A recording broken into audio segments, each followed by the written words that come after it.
अब देखिए हम लोग अभी तक जो है उपसर्गादृति धातु यहाँ तक हम लोगों ने देखा। अब इसके बाद जो है सूत्र आ रहा एंगी पर रूपम। कौन सा सूत्र है? एंगी पर रूपम। इसमें जो है एंगी यह सप्तम्यंत पद है और पर रूपम यह प्रथमांत है कि नहीं? यह भी जो है इसमें प्रथमांत पद है पर रूपम, अर्थात यह सूत्र कौन सा कार्य करेगा? पर रूप कार्य करेगा, है कि नहीं? एंग जो है यहाँ एंग प्रत्याहार है। एंग में कितने वर्ण आएंगे? दो वर्ण। कौन कौन से? ए और ओ। और पररूप मतलब होता है, रूप कहते हैं आनुपूर्वी को। रूप मतलब आनुपूर्वी, स्पेलिंग, है कि नहीं? तो पर वाले का जो रूप है, जो आनुपूर्वी है, जो स्पेलिंग है, जो शब्द है, वही आपको आदेश कर देना है। और यह भी जो पररूप संधि होती है, यह भी पूर्व और पर के स्थान पर आदेश होगी। क्यों? क्योंकि इस सूत्र में भी एक पूर्व परयो से पूर्व पर की अनुवृत्ति आ रही है। बात समझ गए कि नहीं? अब देखिए आद गुणा से आत की अनुवृत्ति आ रही है। किसकी अनुवृत्ति आ रही है? आत की अनुवृत्ति आ रही है आद गुणा से। और उपसर्गादृति धातु से उपसर्गात की अनुवृत्ति आ रही है। किसकी? उपसर्ग की आ रही है। और धातु भी आ रहा है। क्या आ रहा है? धातु। धातु किस विभक्ति का है? सप्तमी का है। सप्तमी का है कि नहीं? और एंगी भी किसका है? सप्तम्यंत है। एंगी भी सप्तम्यंत है और धातु भी सप्तम्यंत है कि नहीं? इसलिए वृत्ति में इसको लिख दिए एंगादौ धातु। यहाँ आदि लगा दिए तो क्या बन गया? एंगादौ, है कि नहीं? और धातु, अर्थात ऐसा धातु पर में हो जिसके आदि में एंग हो। क्या हो? एंग, अर्थात ए या ओ हो, है कि नहीं? और पंचम्यंत पद क्या है? उपसर्गात और आत। समझ गए कि नहीं? आत में ही अंत शब्द लग गया तो बन गया अवर्णांत। क्या बन गया? अवर्णांत। और पंचम्यंत ही है उपसर्गात, तो अवर्णांत, अवर्णांतात उपसर्गात। क्या बन गया? अवर्णांतात उपसर्गात। बात समझे कि नहीं?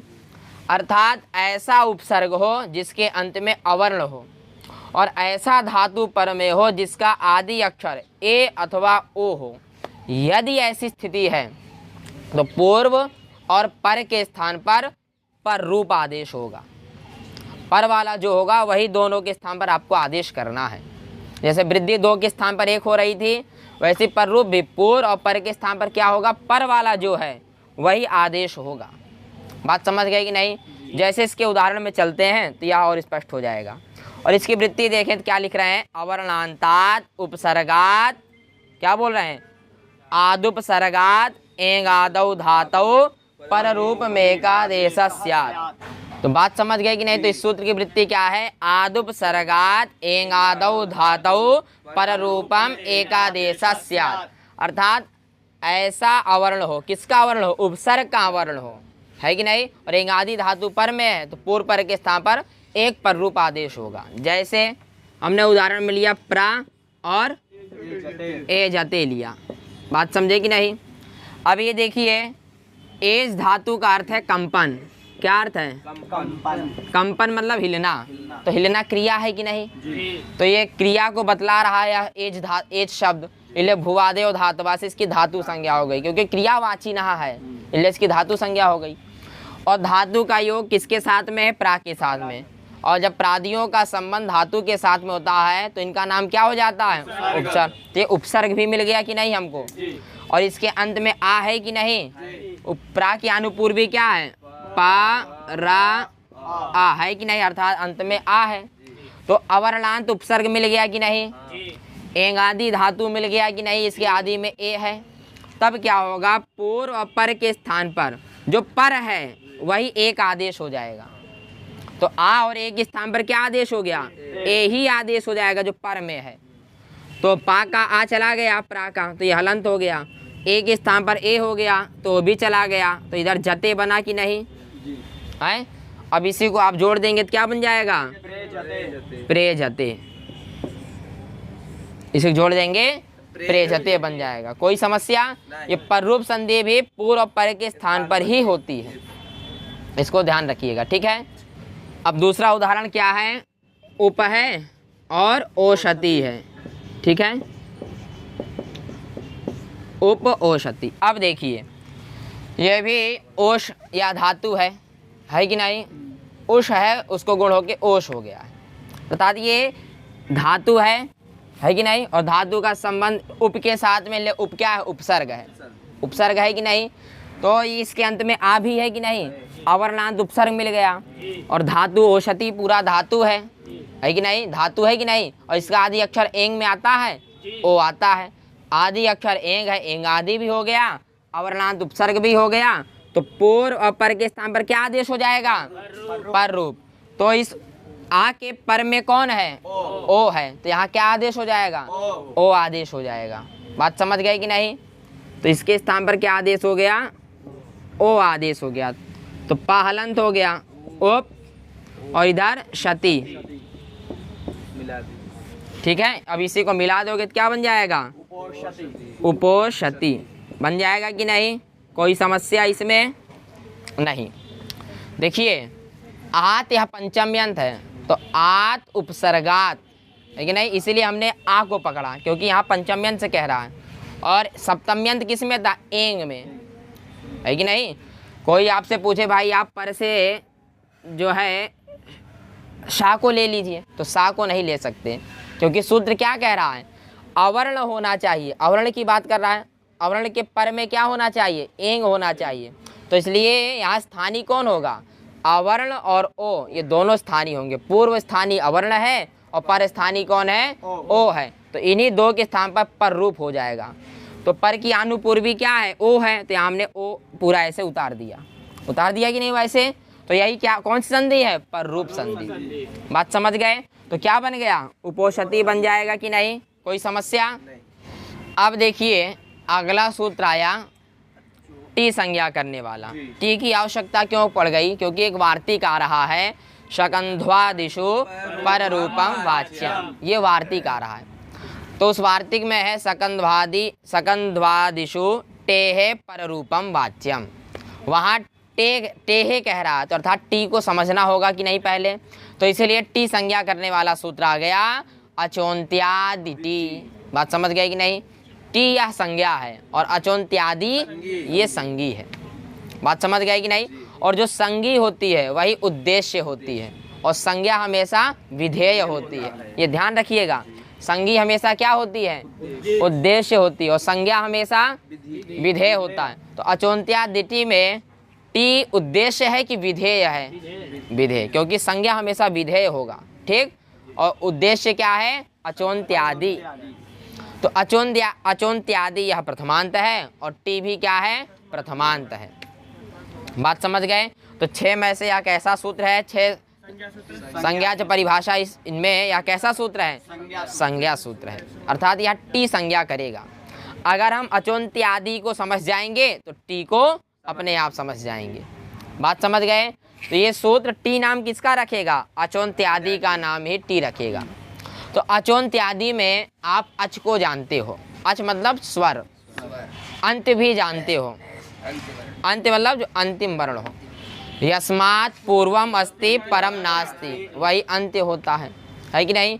और आप आदि को भी जानते हो, यस्मात् पूर्वम नास्ति परम अस्ति, उसी का नाम आदि, जिसके बाद में हो पहले ना हो। अर्थात पहला अक्षर आदि कहलाता है और अंतिम अक्षर अंत्य कहलाता है। बात समझ गए कि नहीं? अब डायरेक्ट इसकी आइए वृत्ति में, क्योंकि इसकी वृत्ति एकदम स्पष्ट रूप से लिखी है। तो वृत्ति में देखिए क्या लिख रहे हैं? अचाम मध्ये यो अंत्यः। क्या कह रहे हैं? अचाम मध्ये यो अंत्यः। देखिए अचाम मध्ये, ये अचह की अनुवृत्ति है कि नहीं? अचों के मध्य में, क्या कह रहे हैं? अचों के मध्य, अचों के मध्य में। और अंत्यादि, अंत्य का अर्थ दे रहे हैं यह अंत्यः, जो अंत्य वर्ण है कि नहीं? अचों के मध्य में जो अंत्य है।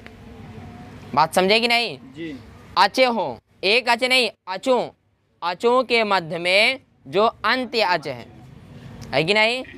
और सा आदि, सह आदि, और वह जिसके आदि में है। ठीक है ना, और वह जिसके आदि में है। अब ध्यान से समझिए, सबसे पहले क्या कह रहे हैं, अचाम मध्य।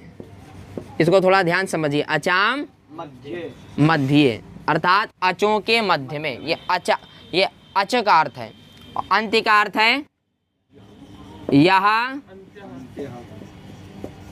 अंत्य।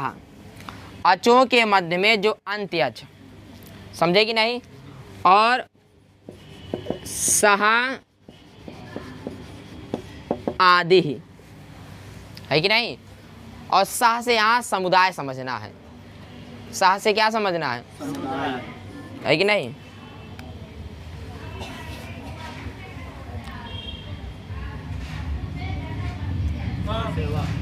सह से समुदाय नहीं, इसको काट देना। ठीक है, सह आदि। और फिर आगे कह रहे हैं यस्य। क्या कह रहे हैं, यस्य से आपको समुदायस्य। यस्य अर्थात समुदायस्य, समझे कि नहीं। यस्य अर्थात समुदायस्य। अब इसके अर्थ को थोड़ा ध्यान से समझिए। अचाम मध्य, अचों के मध्य में, यह अंत्य जो अंत्य अच होगा, है कि नहीं। और सह आदि, वह अंत्य अच जिसके आदि में है, उसी समुदाय का नाम क्या हो जाएगा, उसी समुदाय का नाम आपको टी समझना है। बात समझ गए कि नहीं। उसी समुदाय की कौन सी संज्ञा होगी, टी संज्ञा हो जाएगी। इसको आप लोग ध्यान से समझिए। ठीक, अचों के मध्य में जो अंत्य अच है, और वह अंतिम अच जिसके आदि में होगा, ठीक है, उस उतने समुदाय की कौन सी संज्ञा हो जाएगी, टी संज्ञा। जैसे उदाहरण समझेंगे तो स्पष्ट हो जाएगा। एक शब्द है शक। क्या है, शक। और फिर एक है मनस। क्या है, मनस। शक में कितने वर्ण है, 4, श अ का अ। ठीक, ये 4 वर्ण हैं। अब कह रहा है अचों के मध्य में अंत्य अच कौन है, का आ। जो का में आ है वही अंत्य अच है कि नहीं। इसकी अनुपूर्वी क्या होगी, सा आ का आ, है कि नहीं। अचों के मध्य में अंत्य अच कौन हुआ, ये वाला आ। अब है कि नहीं, कह रहे अचाम मध्य, यह अंत्य। अचों के मध्य में जो अंत्य अच, तो अंत्य अच कौन हुआ, आ, का आ। और कह रहे हैं सह आदि, वह अच है जिसके आदि में। तो ये किसके आदि में है, स्वयं के आदि में। भाई किसी व्यक्ति के एक ही पुत्र हो तो आप उसी को बड़ा कहेंगे और उसी को आप छोटा कहेंगे, कहेंगे कि नहीं। तो उसी तरह यहाँ भी इसी को आप अंत्य कहेंगे, आ को, और इसी को आप आदि भी कह सकते हैं। बात समझ गए कि नहीं, क्योंकि एक ही आ है। बात समझे। तो ये पूरा अर्थ घटा। अचों के मध्य में अंत्य अच कौन हुआ, ककार उत्तरवर्ती अकार। और सह आदि, वह किसके आदि में है, स्वयं के आदि में है। तो यस्य समुदाय से, उसी समुदाय की कौन संज्ञा हो जाएगी। तो शक में टी का नाम क्या, किसका हुआ, टी संज्ञा किसकी हुई, आ की। तो आ का नाम टी हो गया कि नहीं। अब आइए मनस में। मनस की अनुपूर्वी क्या है, म आ न आ सा। यह मनस की अनुपूर्वी है। अब कह रहा अचाम मध्य, यह अंत्य। अचों के मध्य में अंत्य अच कौन है, ना का आ नहीं, हाँ ना का आ, ये अंत्य अच है कि नहीं। सह आदि, वह किसके आदि में है, सा के आदि में नहीं है, अस के आदि में है। भाई अगर जैसे आ स्वयं में आदि था, अगर सा कह दो तो स्वयं में आदि है ही है। ध्यान समझिए। यदि आप कहेंगे सा के आदि में, तो सा के आदि में नहीं है, अस के आदि में है। बात समझे। यदि आप सा कह दोगे तो सा स्वयं के आदि में है कि नहीं। हर वर्ण स्वयं के आदि में होता है, स्वयं के अंत में होता है। जैसे एक ही पुत्र है, उसी को आप बड़ा कह सकते हैं, आप उसी को छोटा भी कह सकते हैं कि नहीं। उसी प्रकार हमने शक में देखा, आ ही अंत था, आ ही आदि है कि नहीं है। अगर आप यहाँ सा को कह दोगे तो सा तो स्वयं में आदि है कि नहीं। ले सा नहीं, अस के आदि में है आ। अचों के मध्य में अंत्य अच हुआ, ना उत्तरवर्ती अकार। सह आदि, वह किसके आदि में है? अस के आदि में है। और उसी समुदाय का नाम क्या हो जाएगा? तो इनका अस का समुदाय हो गया कि नहीं? तो इस पूरे अस का नाम क्या हो गया? टी। बात समझ गए कि नहीं? तो इस अस का नाम हो जाएगा टी। तो टी संज्ञा करना समझ गए आप। अंतिम अच को ढूंढिए, यदि उसके बाद में कोई हल वर्ण है तो उसके साथ में उस पूरे का नाम टी कर दीजिए। यदि केवल मात्र अच है और वह अंत में है और उसके बाद में हल नहीं है तो भी उसकी टी संज्ञा हो जाएगी। यदि उस अंत अच के बाद में हल है तो हल सहित अच की क्या हो जाएगी? टी संज्ञा होगी। बात समझ गए? तो टी संज्ञा करना समझ गए आप लोग। अचा मध्य यह अंत्य है कि नहीं? अचों के मध्य में जो अंत्य अच और सह आदि और वह जिसके आदि में होगा उसी समुदाय की कौन सी संज्ञा होगी? टी संज्ञा। बात समझ गए कि नहीं? वही वृत्ति में कह रहे हैं अचाम मध्य यह अंत्य सह आदि ही यस्य तद टी संज्ञम स्यात्। बात समझ गए कि नहीं? अब देखिए टी संज्ञा हम लोग किसके लिए समझ रहे थे? तो उसका फल दे रहे हैं। क्या दे रहे हैं? फल दे रहे हैं। अब वार्तिक आया शकंध्वादिषु पररूपम वाच्यम। ठीक है ना? शकंध्वादि गण है एक। शकंध्वादि क्या है? इसमें अनेक प्रकार के शब्द हैं। तो ये सूत्र कहता है अगर शकंध्वादि शब्द है तो उसके टी को क्या हो जाता है? पररूप हो जाता है कि नहीं? उसके टी को पररूप होता है। शकंध्वादिषु टेहे पररूपम वाच्यम। शकंध्वादि में जो टी है उसी टी को क्या हो जाता है? पररूप हो जाता है। इसलिए वृत्ति में इसके लिख रहे हैं तत् च टेहे। उसी तत् अर्थात शकंध्वादि में जो शब्द है उसका जो टी, उस टी को क्या होता है? पररूप होता है। क्या होता है? पररूप। जैसे एक शब्द आ गया शकंधु। क्या शब्द आ गया? शकंधु जो है ये शकंध्वादि का पहला शब्द है कि नहीं? अब इसका अगर आप संधि विच्छेद करें तो होगा शक और अंधु। ठीक है? इसके अनुपूर्व संधि विच्छेद है। ठीक है ना? अब शकंध्वादिषु पररूपम वाच्यम ने क्या कहा? शकंध्वादि शब्द को क्या होता है? पररूप हो जाता है। बात समझ गए कि नहीं? तो ये शकंध्वादि शब्द है कि नहीं? शक। शक में टी संज्ञा किसकी है? ककार उत्तरवर्ती अकार की। तो इसी अकार को क्या हो जाएगा? पररूप हो जाएगा। और पररूप के कितने स्थानीय होते हैं? दो, पूर्व और पर। बात समझे कि नहीं? तो का के आ के स्थान पर और अंधु के आ के स्थान पर में कौन है? अंधु का आ। वही क्या हो जाएगा? इन दोनों के स्थान पर आ आदेश हो जाएगा। इसके भी आ के स्थान पर, इसके भी आ के स्थान पर क्या आदेश हो गया? आ हो गया। तो ये क्या बन गया? शक। और इधर अंधु है कि नहीं? इसी को आप जोड़ देंगे तो क्या बन जाएगा? शकंधु। बात समझ गए कि नहीं? इसी प्रकार दूसरा उदाहरण है। और इसी प्रकार अगला शब्द क्या है? करकंधु। क्या है? करकंधु। ठीक है? अब देखिए शकंध्वादिषु पररूपम वाच्यम क्या कहता है? शकंध्वादि शब्द के बाद में यदि क्या हो? अच हो, कोई अच भी जोड़ना है। शकंध्वादि शब्द के बाद में यदि कोई अच है तो पूर्व और पर के स्थान पर क्या होगा? पररूप एक आदेश होगा। अब आ जाइए करकंधु में। तो करकंधु की अनुपूर्वी क्या है? कर्क और अंधु। समझ गए कि नहीं? कर्क और अंधु। ठीक है? अब पूर्व और पर के स्थान पर है कि नहीं? क्या हो जाएगा? पररूप। क्योंकि भाई कर्क शब्द शकंध्वादि में पठित है और बाद में अच पर में है कि नहीं? तब पूर्व और पर के स्थान पर क्या होगा? अंधु का आ ही अर्थात पर वाला रूप ही आदेश होगा। तो यहाँ आ आदेश हो गया है कि नहीं? अब इसी को आप जोड़ के लिख देंगे, इधर कर्क और इधर इसी को जोड़ देंगे तो क्या बन जाएगा? करकंधु। बात समझ गए कि नहीं? अब अगला उदाहरण क्या है? मनस और इधर। अब ये बताइए मनस में टी संज्ञा किसकी है? अस की। और पर में अच है कि नहीं? तो इसी टी को क्या हो जाएगा? पररूप। अर्थात अस के स्थान पर इस ई के स्थान पर क्या हो जाएगा? दीर्घ। बाद वाला जो है वही आदेश कर देना है। इसी को आप जोड़ दोगे तो मनीषा बन जाएगा। क्या बन जाएगा? मनीषा। मनीषा में कौन संधि हुई है? पररूप संधि। संधि। अब देखिए, बात समझ गए कि नहीं? अब देखिए, हाँ, ये मूर्धन्य सा रहेगा ना, ये ईशा में भी मूर्धन्य सा है, ठीक। अब देखिए समस्या हो गई भाई, कैसे पहचानेंगे कि सकंधवादी में कितने शब्द हैं? तो उसी के बारे में बता दिए, आकृति गणोयम, अयम गणः आकृति ही। यह जो गण है, सकंधवादी गण है, यह आकृति गण है। आकृति अर्थात स्वरूप, है कि नहीं?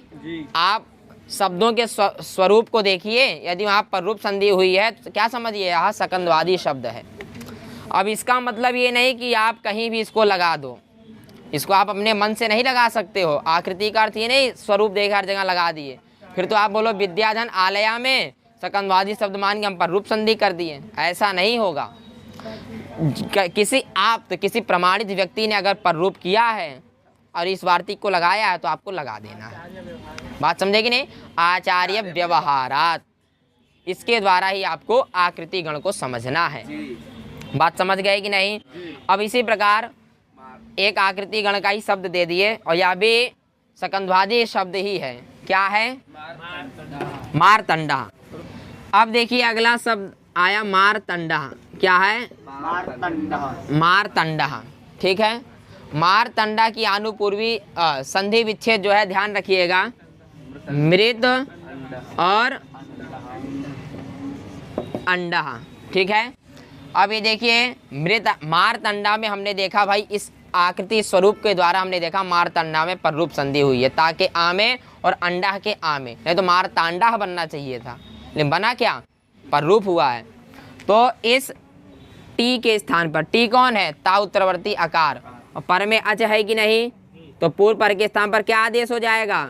पर वाला आदेश हो जाएगा, तो आ आदेश हो गया, तो यहाँ बन गया मृत और इधर अंडा, क्योंकि भाई मृत में टी संज्ञा किसकी होगी? ताकि आ की, है कि नहीं? अब इसको आप जोड़ दिए क्या बन गया? मृतंडा बन गया कि नहीं? मृतंडा बना, समझे कि नहीं? अब इससे एक तद्धित प्रत्यय होता है। तद्धित प्रत्यय, अण एक प्रत्यय है जो तद्धित प्रत्यय है। अण में णा की संज्ञा होकर आ मात्र बचता है। तद्धित प्रत्यय जो है संधि इत्यादि कार्य होने के बाद ही आता है, ध्यान रखिएगा। तो हमने यहाँ पर रूप संधि कर दिया कि नहीं, मृतंड बना दिया, उसके बाद तद्धित प्रत्यय आ गया अण, एक सूत्र है जो कि अण प्रत्यय कर दिया। और जब अण प्रत्यय होता है तो आदि में जो अच है उसको वृद्धि हो जाती है, आदि अच को क्या हो जाती है? तो आदि में अच कौन है? री, है कि नहीं? आदि अच हुआ री, तो री को वृद्धि क्या होगी? आर, और जब आर वृद्धि होगी तो क्या बन जाएगा? मार तंडा। समझ गए कि नहीं? हमेशा ध्यान रखिएगा, मारतंडा का संधि विच्छेद क्या है? मृत धन अंडा, फिर वहाँ मृतंडा बना के फिर अण प्रत्यय होके मारतंडा बनता है। बात समझ गए? तो बस आज के लिए इतना ही।